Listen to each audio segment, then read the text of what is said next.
Thank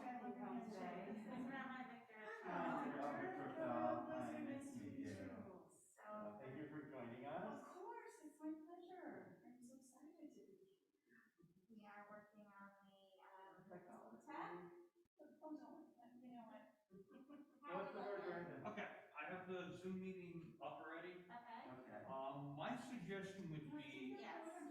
to have your iPad and have you I log don't in have my iPad with me. what you do for services. I didn't bring my iPad. I can do it on my phone. Okay. So what do you want me to do on my phone? Should I just log in as a participant on my phone? Yes. So we probably go to. Yes, I can. Okay. So not log into there. Correct. Okay, so I'm gonna log into my phone. Because then that way it would eliminate some of the feedback. Okay. All right. Which is awesome. Well,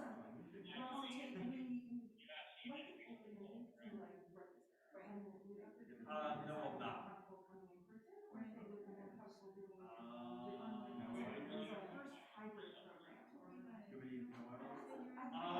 Yeah, no problem. You should see the podium and the TV.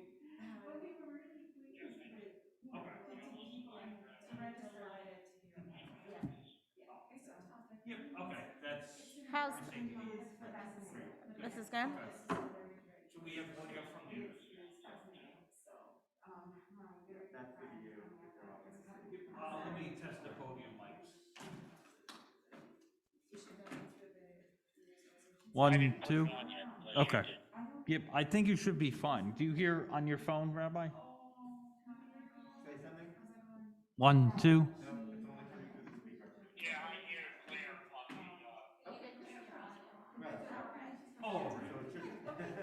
You know what? Yeah. Yes, it is. Sure. So I can actually go straight. Anyone in the back? Right to there. And that's, I don't know if you saw the shot.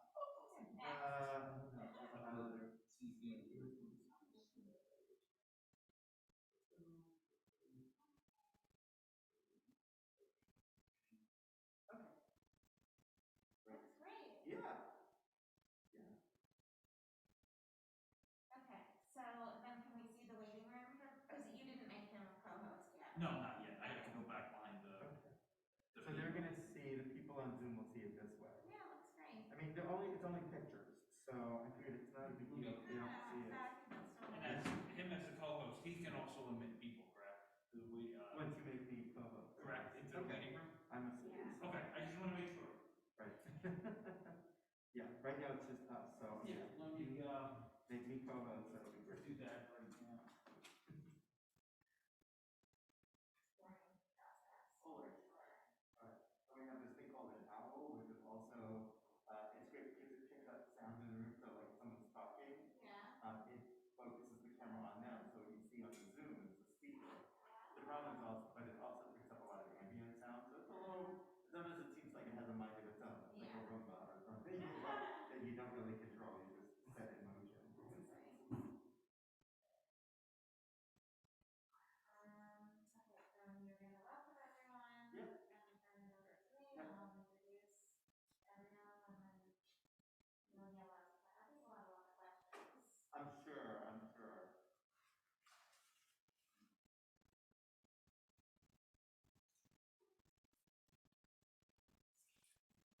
My God is screwing out. See you come. I know two people are coming. Oh, okay, great. I know, new coworker coming and a random person coming. It's funny because I'm doing a panel, an intimate panel next month, where all the panelists are coming, will be in person, and everyone else is watching from on Zoom. So, Yeah. yeah.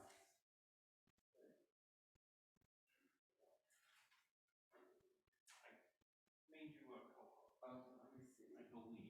I hope. Okay, let's see. More.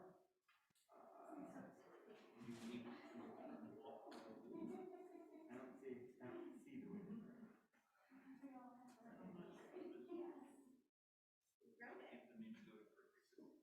So, I don't have shoes. Yeah. Great, So, if they go to participate, Okay, there's Mike in there. But they look brand new. maybe no one's in the waiting room yet. Yeah.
Right. Oh my God, we don't want you in all your black clothing Right. and all your kids and their Head west. Hebrew names. Right. Here you go. Here's my Right. ticket. Yeah. So my great grandparents settled first in Kansas City and ultimately in rural Oregon with their 12 children. Wow. My grandfather was the youngest of so I grew up in a Jewish farm. Oh, wow. Not too many of you. Oh. Not too many of me. And nobody really believes it either. My grandmother, so much of my family bypassed New York as well. My mother's father's family all came in the late 1800s, and they bypassed New York and went straight to Galveston, Texas. There you go.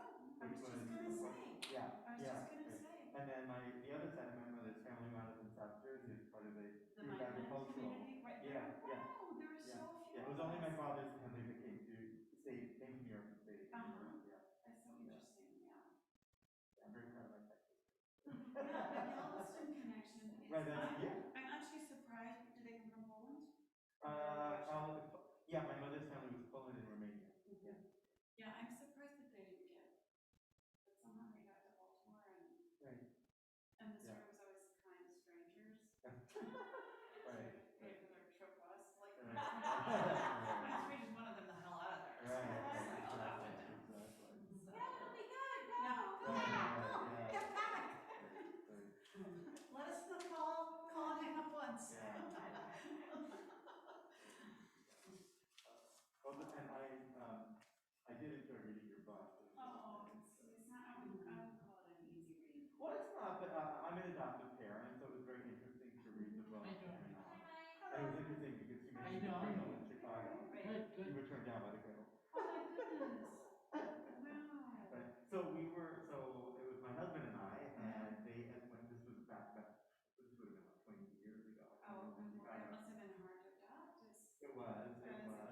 And when we figured, the Cradle was the Spence Chapin of New York, Of course, of Chicago, right, Chicago. yeah. So we, we'll go to the Cradle. And we wrote to them, and they were like, we've never worked with a same-sex couple. And they, by then, had already started doing open adoptions. And they were like, we don't think that we're going to be successful in matching you with a birth mother. I'm sure you know, it's interesting that you say this because I was going to do this, before the pandemic came down, I had all these stories that I was going to do about like spinning forward or tail to bring it to today. Right. And I was following a gay couple in Connecticut, and they were almost embarrassed to tell me their story because they got married, they decided they wanted to adopt.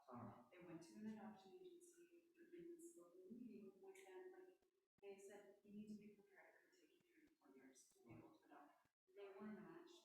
They had 2 or 3 birth mothers want to place their children with them because there's the idea that placing with gay men, there's no kind of confusion about who it's not an adoption. Right.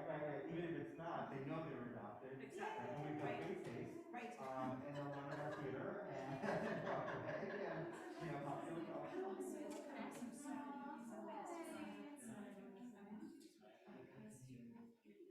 You might have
So right now, I mean, I think it's funny.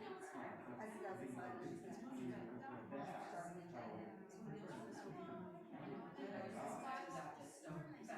I know.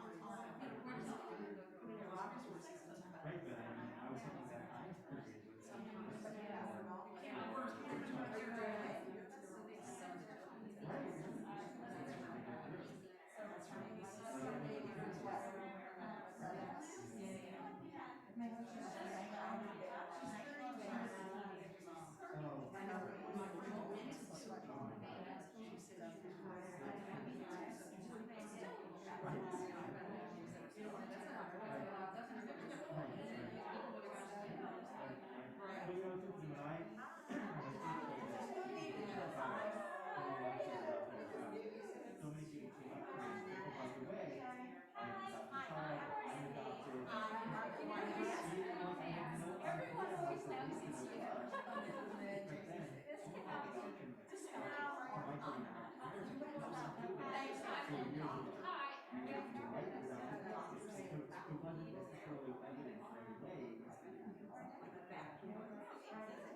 and we're very excited to be joining the JCC in co-hosting this great program. I know it's going to be a fantastic night, and so I'm happy to turn it over to Randy, who's going to introduce our guest for tonight. All right, I'm gonna stand here. Can you hear on the mic? Okay. Hello, everyone. Hello. I am thrilled to be here in person this evening also. Should I take this off while I'm standing here? This feels weird. So welcome, everyone. I'm Randy Zucker. This is Karen Sanders. We run the arts and culture programs at the JCC, and together we're partnering to bring you this evening's program. Tonight, we will hear how Gabrielle Glaser explores the disturbing but true history of a secret adoption in post-war America at the height of the baby boom in her new book, American Baby: A Mother, a Child, and the Shadow History of Adoption.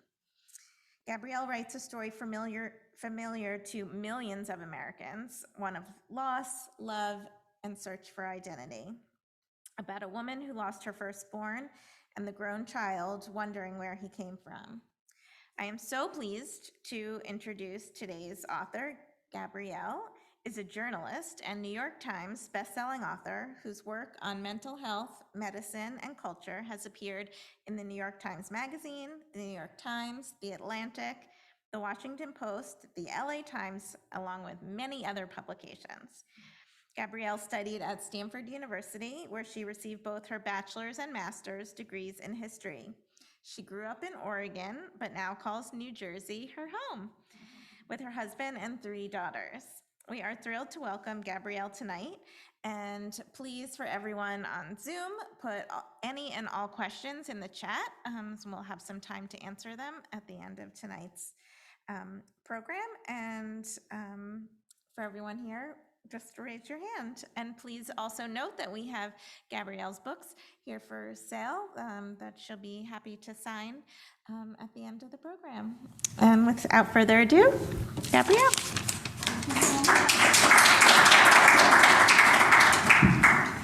Thank you. Mask down? You can take your mask. Okay. I'm triply vaccinated.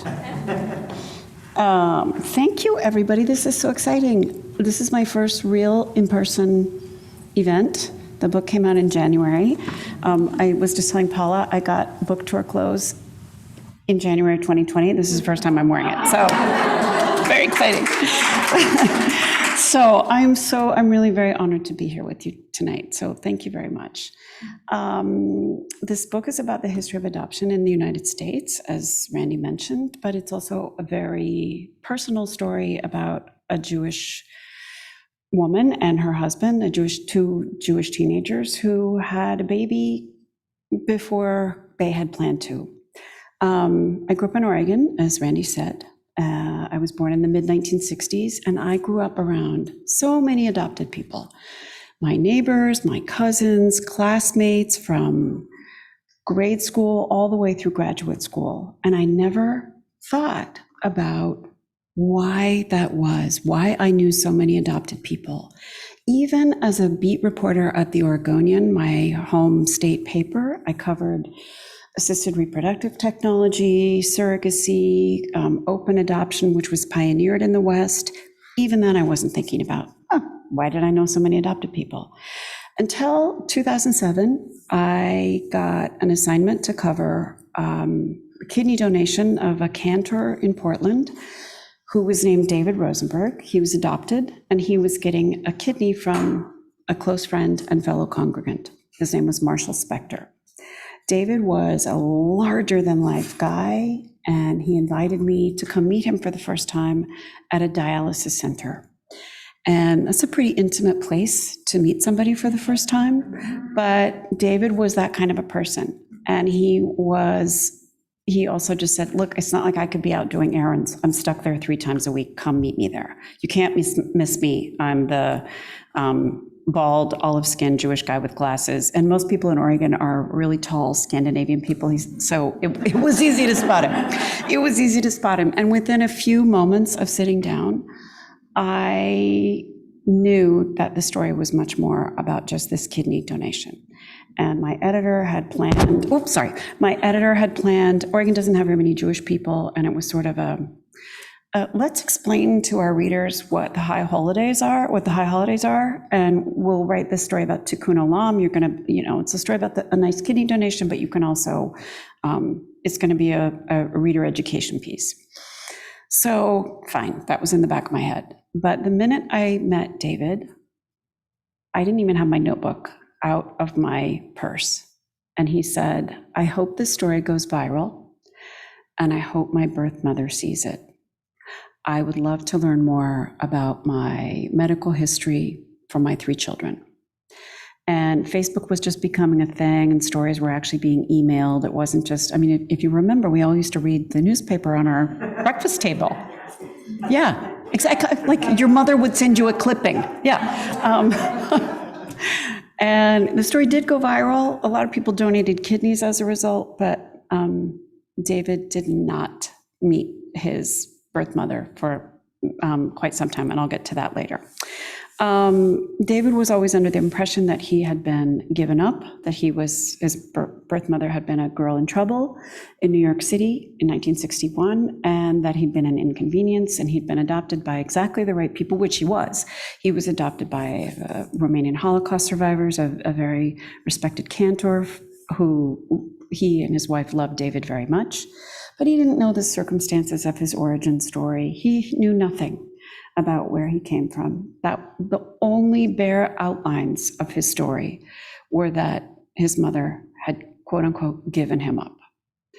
And he wanted to know more. He was in his late 40s at the time and in poor health. He wanted to know more. That didn't happen until 2014, when a DNA test reunited mother and son. And again, I'll get to that later. And in the telling of that, in learning about that, David called me. I moved from Portland to Montclair with my family. It was 2014, as I have said now 3 times. Sorry. David called and said, hey, are you sitting down? I saw his name on my caller ID. It was still my landline. And he said, I met my birth mother. And guess what? I did a map quest. She lives 45 minutes from you. And at that moment, she lives just outside of Princeton. At that moment, I heard this catch in his voice. And he said, she never wanted to give me up. And you got to write about it. David was always the kind, I can say this to a Jewish audience, because David was always the kind of person who would push people toward the best way they could fulfill Tikkun Olam. And he said, you got to write about it. And you got to meet my birth mom. She's amazing. And so I did. And her name was Margaret Earl Katz. This is a picture of her when she was 16 years old in 1960 on her boyfriend's prom night. Margaret was the daughter of 2 refugees from Nazi Germany, and George Katz, I think is on the right-hand side, or on the left-hand side, was the son of Viennese Holocaust survivors who came from a much more prosperous family than Margaret's did. Margaret's father was a baker, and she lived in a 3rd floor walk-up, and George's family they owned a business. His father had been a lawyer in Vienna, and they lived in a building in Upper Manhattan with an elevator. So I think that kind of sets the stage right there for that. You would think, okay, refugees, Holocaust survivors, but the class distinctions were really very stark. And the 2 families tried to keep each other, the kids apart. But teenagers in love do what teenagers in love do. And Margaret had no sex education. This was 1960. The sexual revolution was simmering, but not boiling yet. And there was no sex education in school. Birth control was illegal even for married couples until Griswold versus Connecticut in 1965. And you can imagine, of course, there was no abortion, which Margaret would not have considered anyway. Her only warning from her mother was ever to cover up, wear a sweater, don't give them the wrong idea, whatever that meant. And at 16 and a half, she found herself pregnant. She didn't want to admit it at first. She wore tent dresses. She thought, oh, it's the milkshakes I've been eating. But it wasn't that. And she bought a girdle with her babysitting money and tried to conceal her belly, but it didn't work. Finally, her mother her mother sussed out the secret and took her to her own obstetrician, who said, we can take care of this, don't worry, and took her to a Jewish adoption agency on the Upper East Side called Louise Services. You may have heard of it from the Triplets movie. And it was all very hush-hush. There was a back entrance for pregnant girls. There was a front entrance for prospective adoptive couples. Margaret entered the back with her mother and was told, given no choice whatsoever about the future, either for herself or her unborn child. She was then sent to a maternity home, a secluded maternity home on Staten Island, intentionally chosen. The location of that was intentionally chosen because there are very few Jews on Staten Island, and it wouldn't be a shanda to, you could be a Jewish girl and maybe go to the Five and Dime there and not a pregnant Jewish girl and not see anybody you knew. So in December of 1961, Margaret was 17 by that point, gave birth alone, strapped down and knocked out in a hospital, and was forbidden to even touch her baby because she was one of those girls. And nevertheless, she and George did everything they could to try to keep custody of their child. But eventually she was, where are my slides? I think we could probably advance. Oh, yeah, so this is Margaret. As you can see, just before she was sent off to that maternity home. It was a hot September day, and she's wearing her winter coat, trying to conceal her pregnancy. And you can see the fear in their eyes. They didn't know what was about to happen. They knew nothing. They just knew they were about to be separated and something big was going to happen. Over the next 6 months, Margaret and George did everything they could to try to convince social workers and the adoption agency that they could be fit parents. George was an exceptional athlete. He had won a baseball scholarship to Ohio State as a pitcher, and he turned that athletic ability into winning home goods. As a 17-year-old boy, I think he was 18 by that point, as a teenager, for himself and his girlfriend.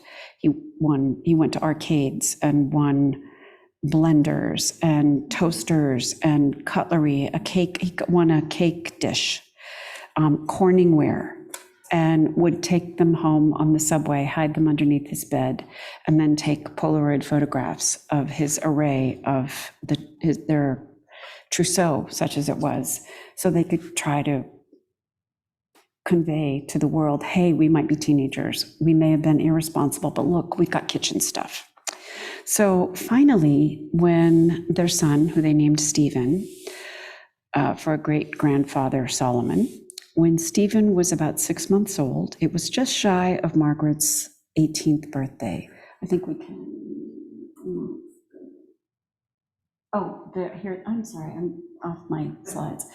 As you can see, here they are. That's Margaret she's a 17-year-old graduate from high school.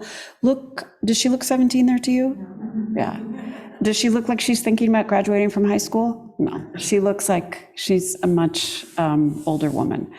Okay, so next slide. I'm sorry, I have never done this, not seeing them.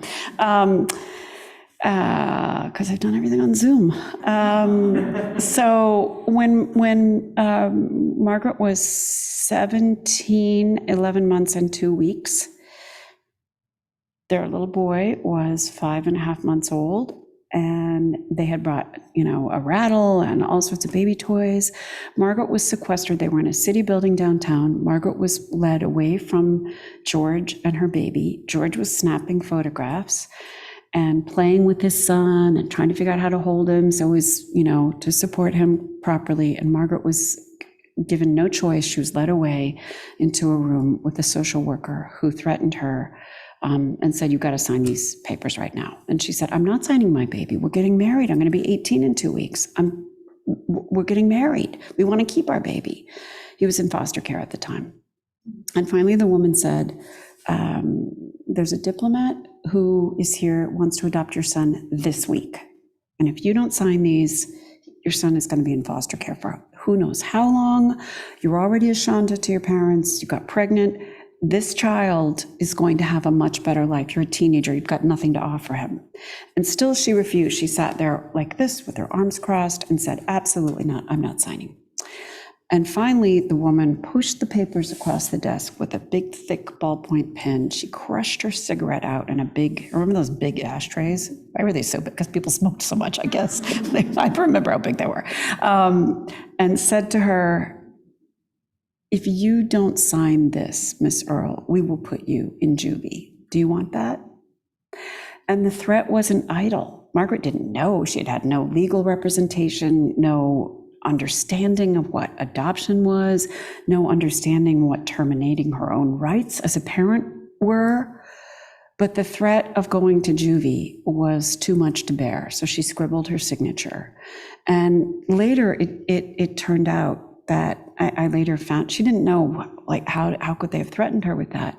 But in fact, in New York State, it was illegal to have premarital sex until 1971. So can you believe that? So the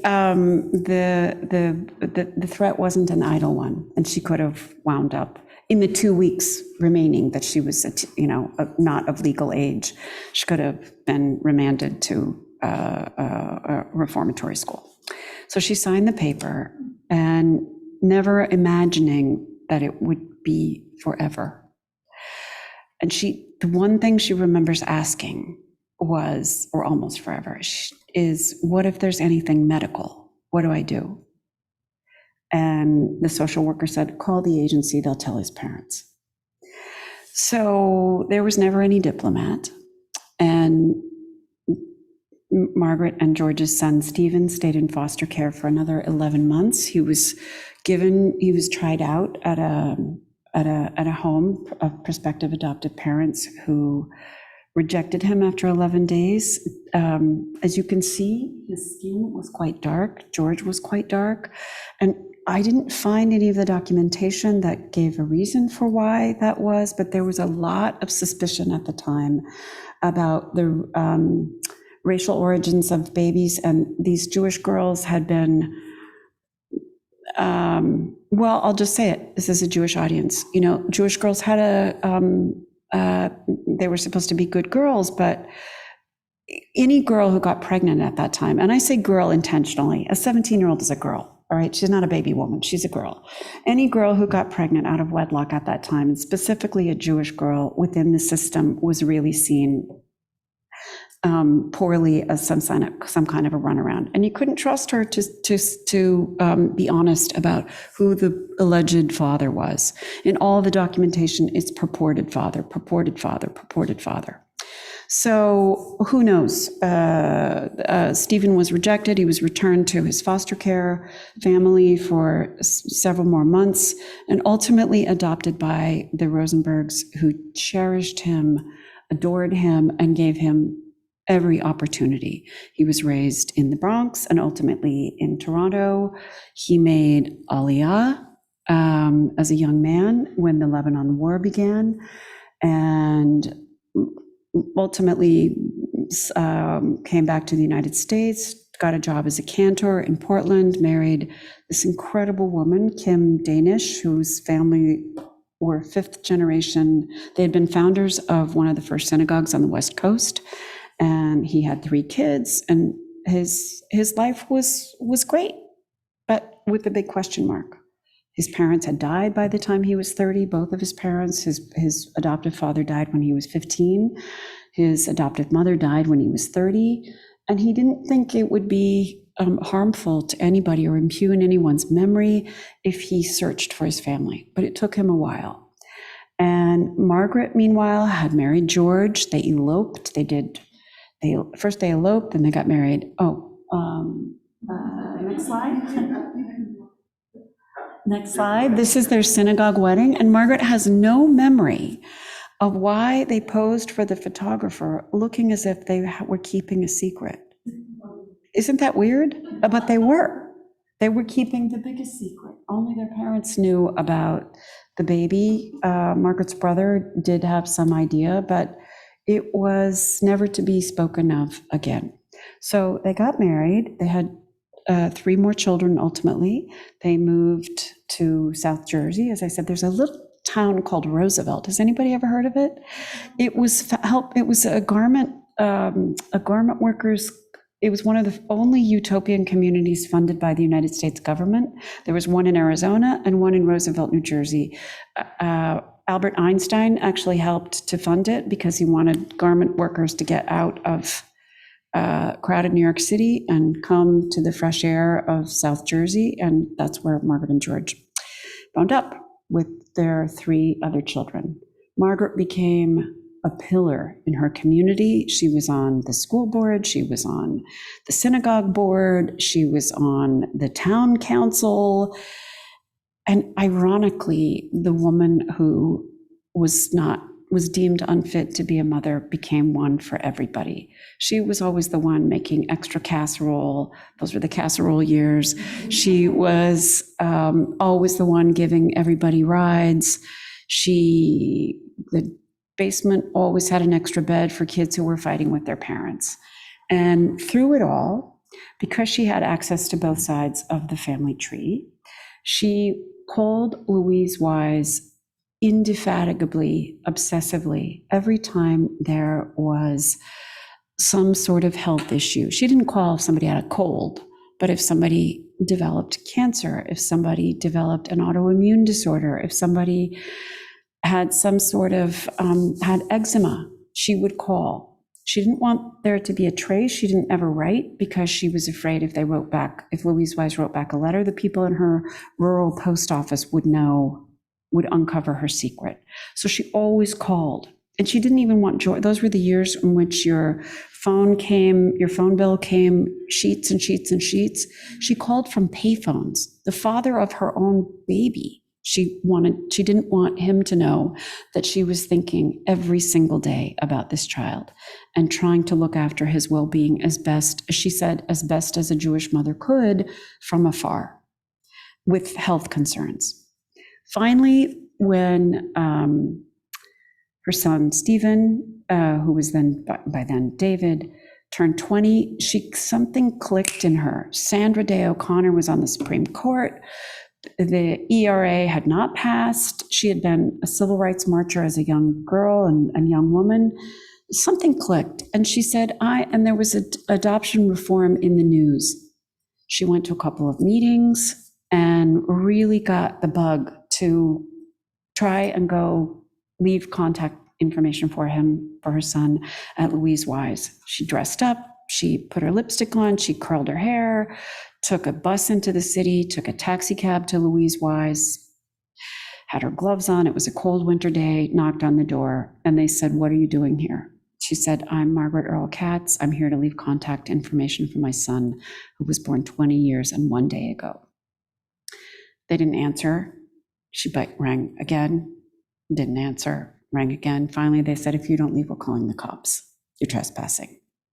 And at that point, 20 years of secrecy and shame and longing from what she had up until that point thought was a Jewish community organization there to help her and her son. She realized, maybe it wasn't quite as I considered. And she let it go. She thought, I have to give this over to God. I can't do this anymore. And if he ever wants to find me, he'll find me.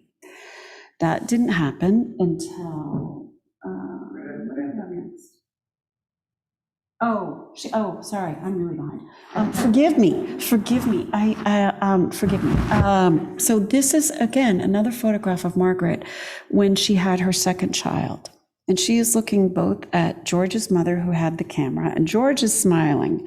He looks so happy. He's holding this beautiful baby girl who was born 3 years after Stephen. And look at Margaret's face again. I think she's 21 in that photograph. And she looks like she's sizing her mother up and saying, I know, you know, I know.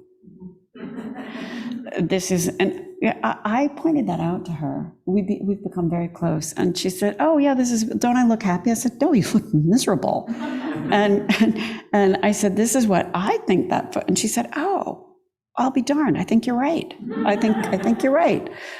She was in a fog for the longest time about all of this. And she had constructed a narrative in her mind, just as David had a narrative in his mind. So moving forward in 2000, and then you can see, I was talking about them being pillars of their community. This is, I think, at their, you can also see her sadness here. This is at their second son's bar mitzvah. And it was a huge to-do. Everybody came. People came from Miami. People came from North Carolina. People came from Chicago. And again, she was showing me these photographs and saying, look, I look so happy. I don't think she looks like her mind is elsewhere. On the eve of what would have been Stephen's 13th birthday, she went to shul, and the parsha was about Joseph meeting his brothers who had cast him out and forgiving them for doing that. And she hoped maybe there was a deeper message in that. And she loved that parsha. She thought about it a lot over the years. So eventually, I think, do we have one more? Not yet. Oh yeah, okay, so they're there on a cruise, living their life and just trying to go on by this point, she had been rejected from Louise Weiss Services, and she just was hoping, maybe one day he'll find us. Maybe one day. She never stopped looking. She would look in crowds and think, okay, they both have cleft chins, and they don't look dissimilar to one another. And she would obsessively stare on the subway and the train and buses for anybody who had a cleft chin, because all of her kids have cleft chins, and think, okay, is that my son? Could that be my son? Could that be my son? Is that him? Is he alive? Is he, she had these recurring nightmares that he was under a stairwell calling out for her. And every time she would almost reach him, she'd wake up never being able to touch him. And finally, in 2014, she got a call on her answering machine that she thought was from a telemarketer. And she didn't listen to it for a day because it was from an Oregon area code, and she thought somebody's trying to sell me something. And the next day she listened. She was just on the way to the cemetery. It was George's birthday. He had died of diabetes, complications from diabetes in early 2001. He was waiting for a kidney at the age of 56 and died in a diabetic coma. Watching sports, he told her to go to bed. I'll be fine. I'll sleep right here. See you in the morning, love. And when she woke up, he was not with her. So that was a shock. He had had diabetes, he had had gout, he had had a series of autoimmune disorders, again, which Margaret had phoned and shared with Louise Weiss all of those years. And finally, in 2014, she got a phone call. She picked up the message the next day, just before she went to the cemetery, and she couldn't believe it. There was a voice, a very faint voice on the other end of the line that said, "Are you Margaret Katz? Margaret Earl Katz. I hope you're sitting down." He always said that. I hope you're sitting down. I think you might be my birth mother. I'm a cantor in Portland. I've had a good life. I don't want to disrupt anything about your existence, but I'd love to just touch base with you if I could. So she went to the cemetery on that day, May 1st, 2014, and sobbed to her husband's grave and said, "Georgie, Georgie, Georgie, our son found us." She got back, washed her face, called her son in Portland. They were on the phone for hours. And a couple of weeks later, she and her daughter, Sherry, her youngest daughter, Sherry, David was shocked to learn that his parents had married, that he had 3 full siblings, but most especially, here is a guy who has a needle in a haystack kind of a career as a vocalist. He had a full-on career as a vocalist. He was a businessman too, but his voice was so celestial. He sang the Star-Spangled Banner at the Portland arena where the Trailblazers play. He would always wear a kippah that had the Blazers insignia on it, but this guy was well known for his voice in town. You knew, oh, that's the cantor. Even before I knew him, that's the cantor. That's the cantor from Shari Torah. And he was shocked to find not only had his parents tried everything they could have to have kept him. They had married, they had 3 more children, and he had a baby sister who was a famous opera singer in Berlin. So they had these parallel lives as singers and immediately connected. And within a few weeks, Margaret and Sherry were flying to Portland to meet their son, brother, and the rest of it, his wife and 3 children. And Margaret, in part, I think because of her experiences, she was always really optimistic. She remains optimistic. And she's a woman of quite deep faith and spirituality. And she wasn't bitter about the experience. She wasn't bitter about having lost her first son. She was bitter about the fact that he didn't get his medical information.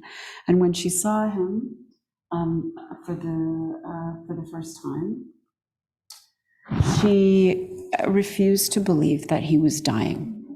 He was dying of a lethal form of thyroid cancer. That thyroid cancer is usually pretty curable, but nobody had gone to the trouble of. He wanted to keep his thyroid his full thyroid so he could sing. Nobody thought to biopsy. I don't know what happened, but he was dying of something called Hürthle cell carcinoma at this point. And he passed away 3 months after Margaret and he met. And Margaret, again, ever the optimist, looks at this experience as sweet, bitter, but mostly sweet. And she had an opportunity to pour 52 years of deferred love into her dying son's body. And the beauty of that is that he was able to receive it. And Margaret was one of an estimated 3.5 million women who got pregnant in the years after the war and before Roe v. Wade. As I've explained to you, she was forced to surrender her son into a predatory and exploitative adoption system that I'm ashamed to say wasn't. When I found this out, I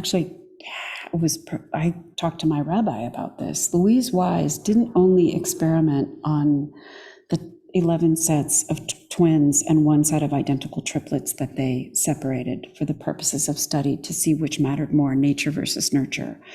There was a pediatrician on the board of the agency who had a harebrained idea that babies who cried the most were the most intelligent.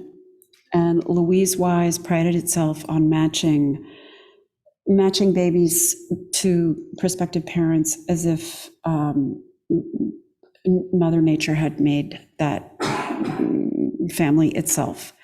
And so this guy's name was Samuel Carlitz. He was a well-known pediatrician in New York City, developed a study that in order to test babies' cries and measure babies' cries by using a rubber band gun. It was a big gun that stretched the kind of rubber band that you have around a big packet of mail when you're gone for a week, stretched a thick rubber band and shot it at a 10-minute-old baby's foot.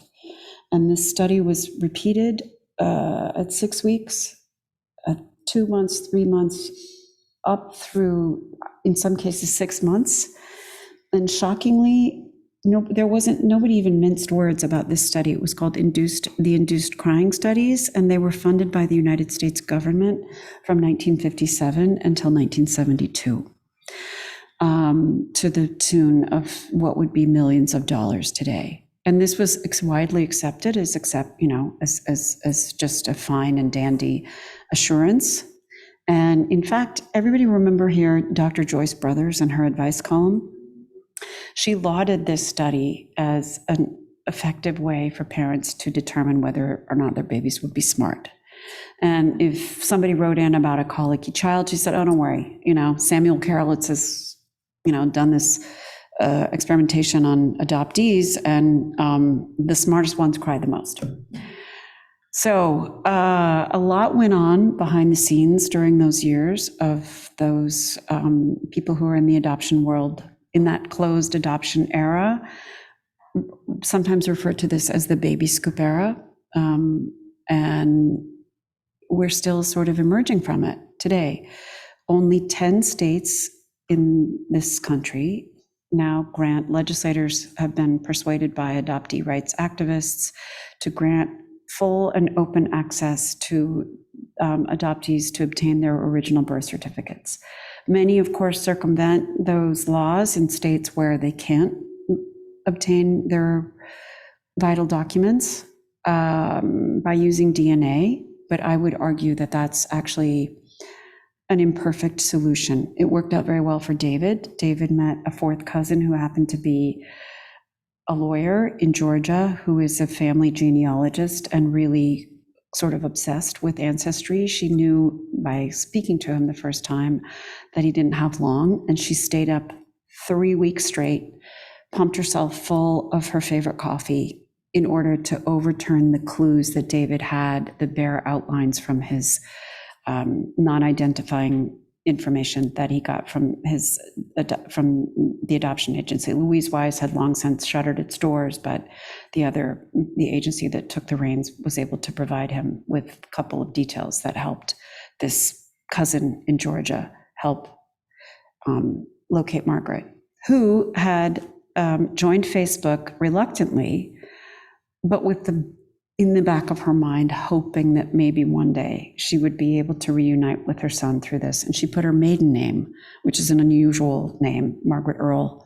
It used to be Erlebacher, but she kept that name just in case her son maybe had access to his records.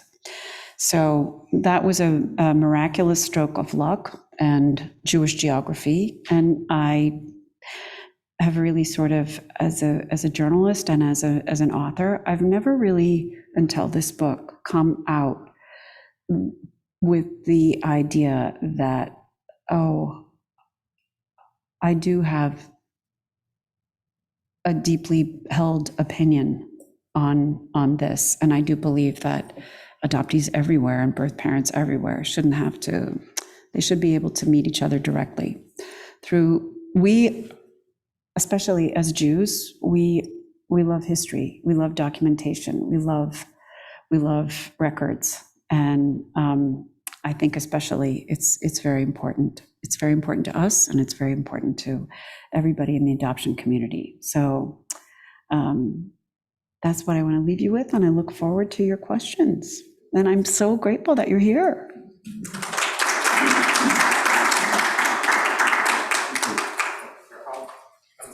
Here so that people can see me and hear me. I'm sure you have a lot of questions. This was an amazing presentation. Thank you. If you haven't read the book, I encourage you to do so. It's an amazing amalgam of one family's story interspersed with the history of adoption in the United States. So I had no idea what I was getting into when I read the book. First, we have a question from one of our participants online. Does Margaret have a relationship with David's children, her grandchildren? This is being recorded. Yes. She does. It's difficult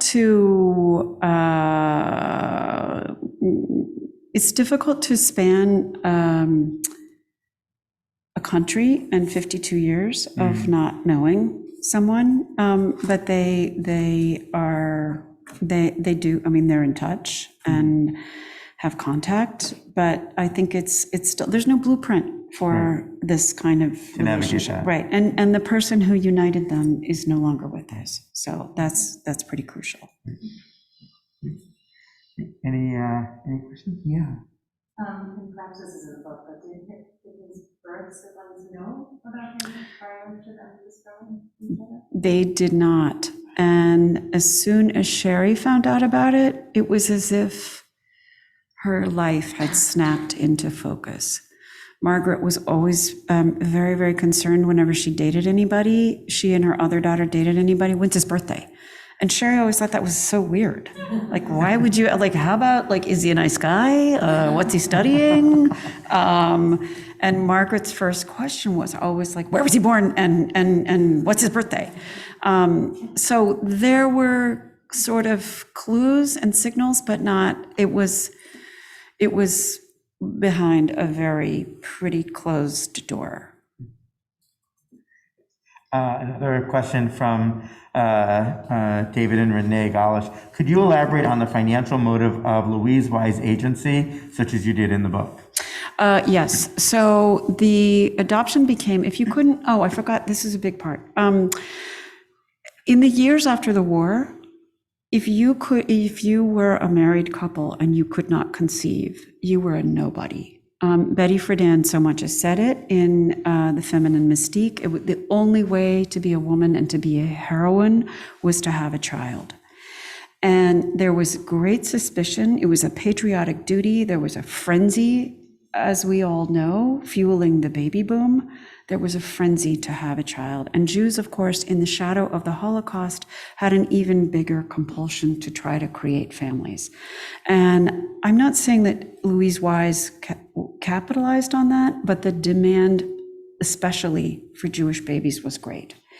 And in the late 1940s, there was a ratio of 30 waiting families per one child. By the late 1960s, there was a ratio of 10 families per eligible Jewish child. And Louise Wise, the coffers of Louise Wise grew by 600%.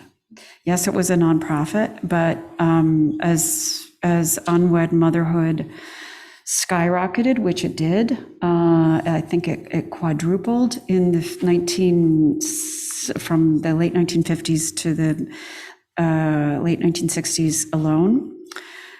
It was a very lucrative. It was a very lucrative business, and the executives of Louise Wise lived well. They lived in brownstones on the Upper East Side, and I think they thought that their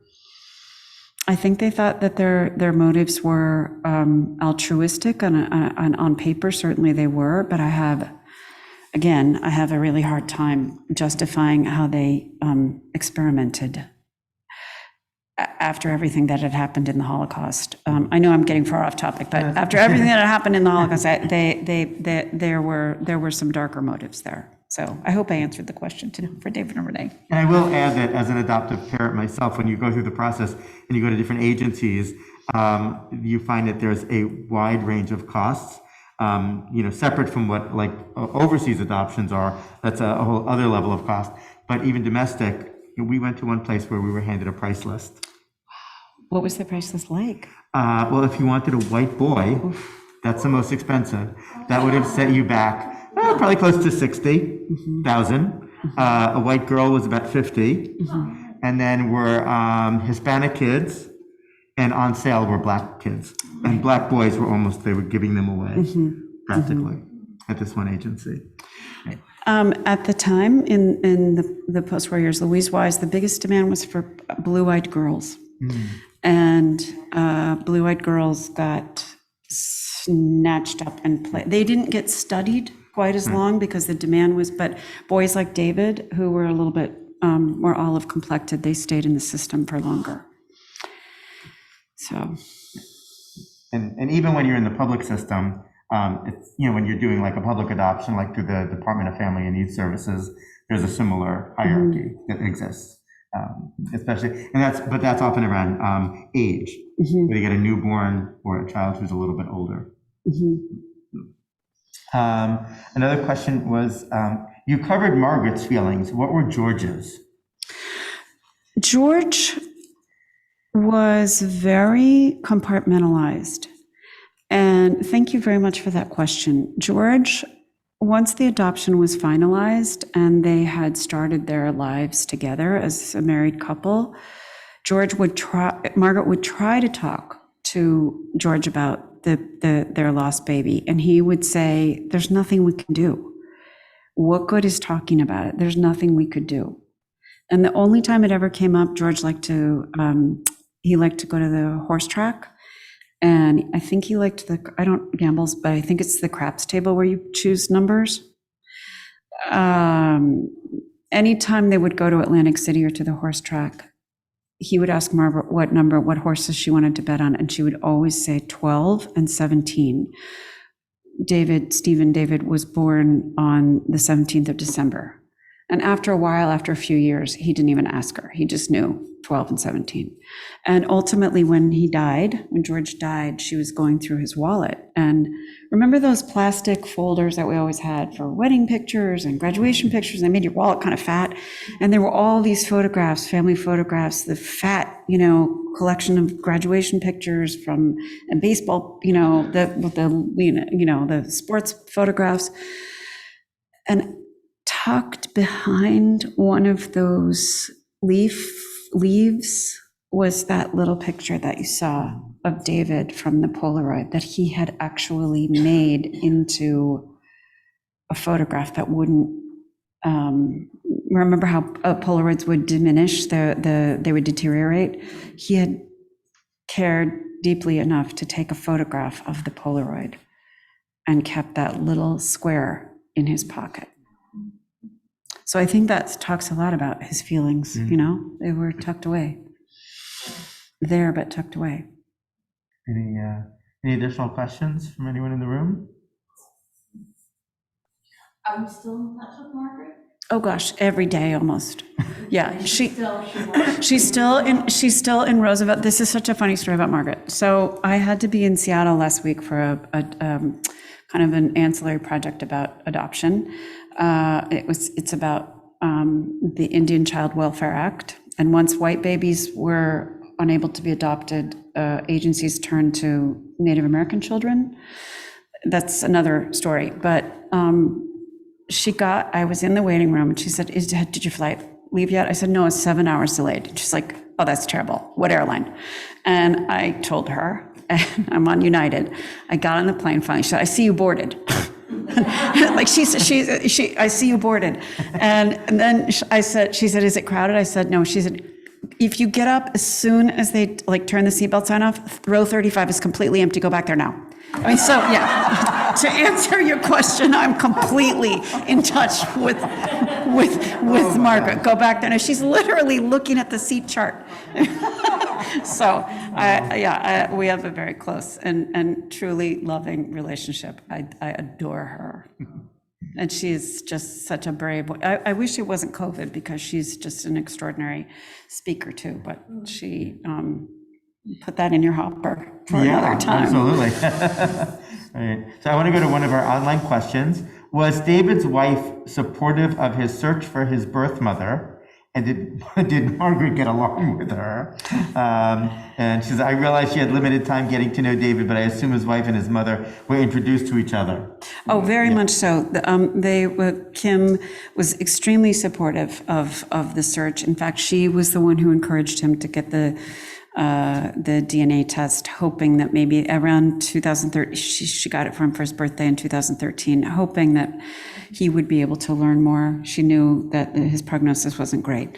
And the Rosenberg family welcomed Margaret and Sherry so warmly into their home in Portland. They moved rooms and made sure everybody was comfortable for 3 weeks. That's a 3-week stay in a home where your father and husband is dying.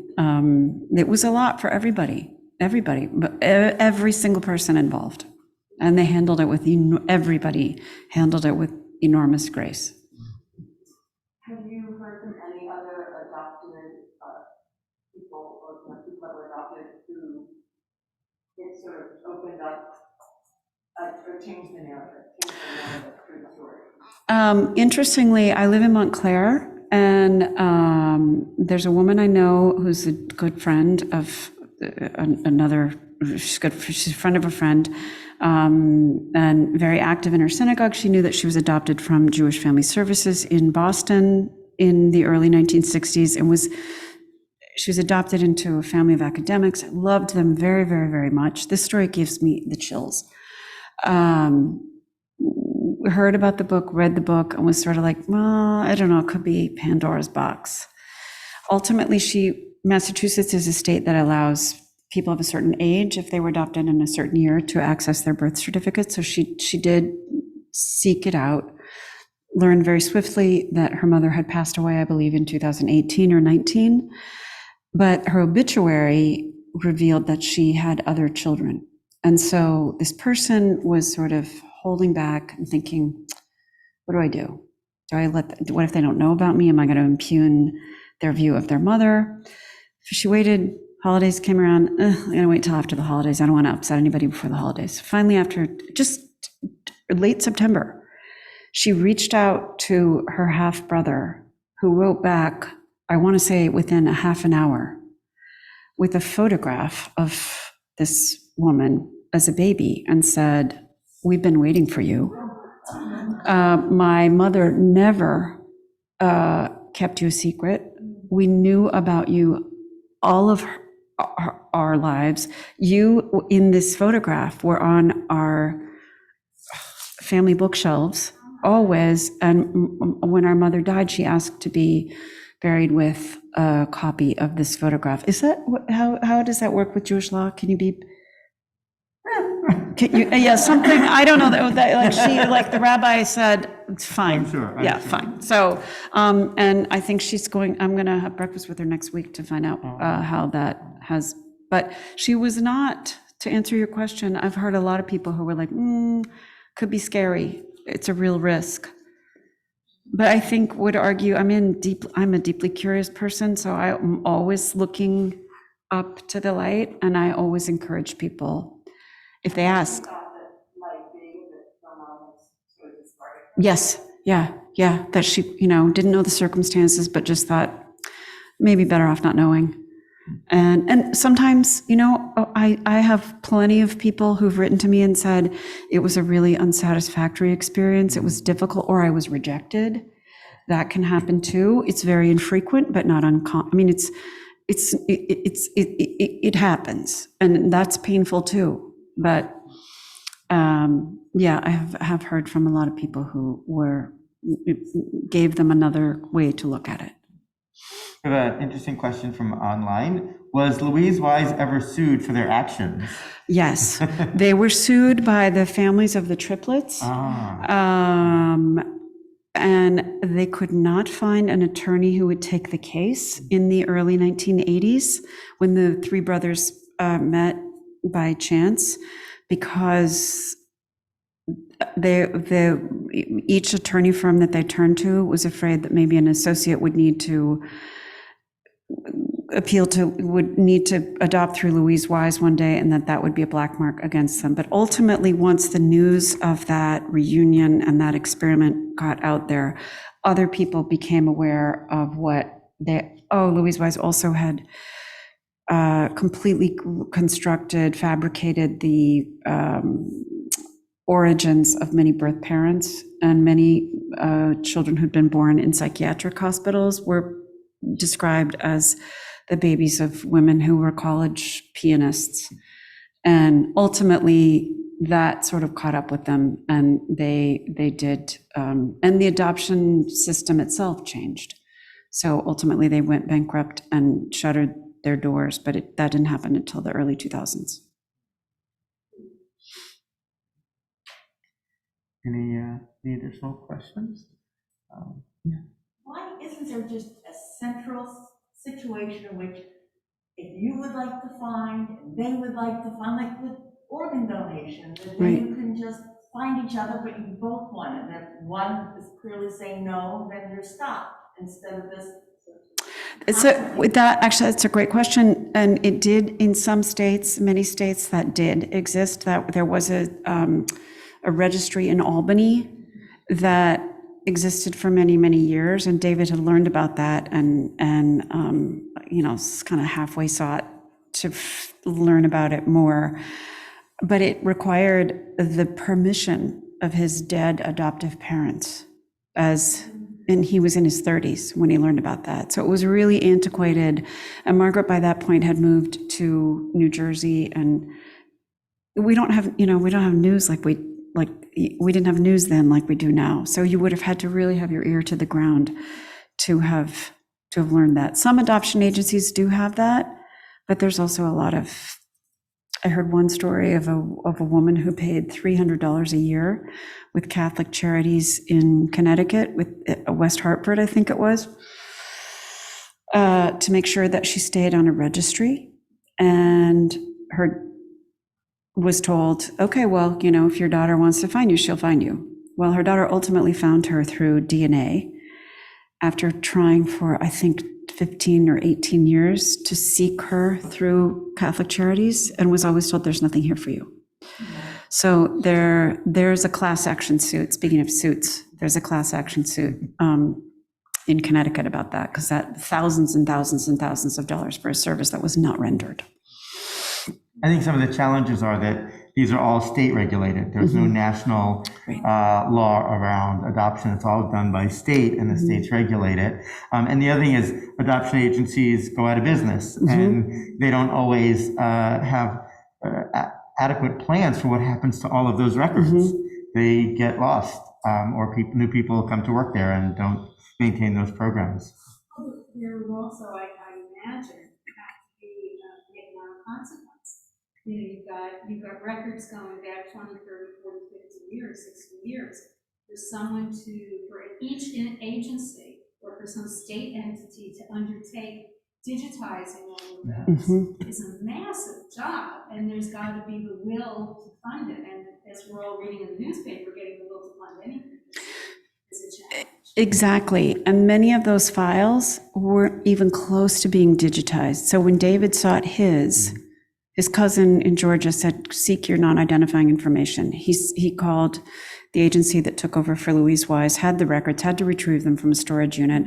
And then a social worker in 2014 typed them up in, modern font from onion skin paper that had been in his file from the early 1960s. And maybe some of it was legible, maybe some of it wasn't. I mean, I don't know if you tried to read onion skin paper from the 1960s, but it's Right. Yeah. So, yes. I was just going to say, I was adopted, and the other problem was that certain people were given misinformation. Oh, yeah. I was always told my father's birthday was one thing and it wasn't. It was in the legal documents, even the lawyer at the request of the grandparents put down the wrong name, so I was never glad. Right. And that was really common to fabricate both the origins and the destinations of, You pointed out in the book that she was encouraged at the home for unwed mothers to create a fake identity for herself, Margaret. Right. Yeah. And she refused. But many of the other girls, she said, I wish I could, I think her name was Paula, but I don't know. I think her name was Faith, but I don't know. Of the young women she was there with. Yeah. They also, whenever they would go out, they had a basket of fake wedding rings that they would wear. And they always instructed the girls to say, well, just say your husband's in the service. And she said, who are we kidding? We're pregnant Jewish teenagers in Staten Island. We weren't fooling anybody. So. And there would always be a group of them. Yeah, exactly. And it en masse, always in the last trimester, because you didn't go if you weren't showing. So. Well, we've reached the hour mark, so I want to be respectful of everyone's time. And I want to thank you all for joining us, whether you joined us in person or online. And Gabrielle, we really want to thank you for a wonderful presentation. We could probably hear you talk all night long. I want to ask one final question. what's next for you now that you've delved into this world? Did you ever think you would be in this world, so immersed in this world of adoption? And what's next? So I'm at work on a documentary and a piece about the Indian Child Welfare Act, which is about to be before the Supreme Court. But after that, I think I am really, my heart is sort of going closer and closer and closer to a project about family estrangement, which is pretty common in the United States right now. So. Well, yeah, we'll have you come back for that. So Yeah, lots of thank you us. so much. Thank you. Thank you so much. And please feel free to purchase a book, and hopefully you'll be gracious enough to sign them. Of course, it's Thank my you. honor. It's the first time I've done it. Well, thank you. Thank you. And thank you for joining us from home. Thank you so much, everybody. I really appreciate it.